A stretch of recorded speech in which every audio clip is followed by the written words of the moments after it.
Assalomu alaykum. Ismim Nodir Yorqulov. Isken Solutions tashkilotida savdo bo'limi rahbari bo'lib ishlayman. Isken Solutions alyumin qadoqlar ishlab chiqarish va ularga ichimliklar quyish kompleks tashkiloti hisoblanadi.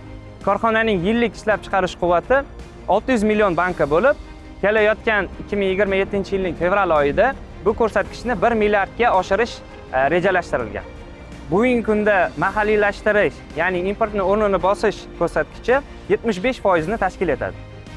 Mahsulotlarimizni qadoqlashda paletalar, poddonlar, polietilen strechlar va bundan tashqari logistika xizmatlarini O'zbekistondagi mahalliy tashkilotlar yordami bilan amalga oshiramiz. Ushbu korxona ishga tushgandan so'ng O'zbekistondagi ichimlik ishlab chiqaruvchi tashkilotlarga ancha qulayliklar paydo bo'ldi.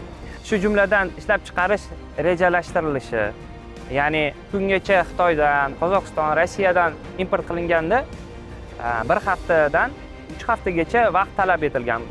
Hozirgi kunda esa Toshkentdagi biron bir ishlab chiqaruvchi zavod ushbu alyumin qadoq olib kelish uchun 1 soat atrofida vaqt ketadi. Bugungi kunda bizning tashkilotimiz muvofiqlik sertifikati, MDH davlatlari uchun deklaratsiya соответствия, bundan tashqari xalqaro sertifikatlardan bo'lgan ISO sertifikatlarini ham olganmiz. Shu o'rinda biz hamkorlarga yuqori texnologik va sifatli mahsulotlarni yetkazib berishga tayyormiz.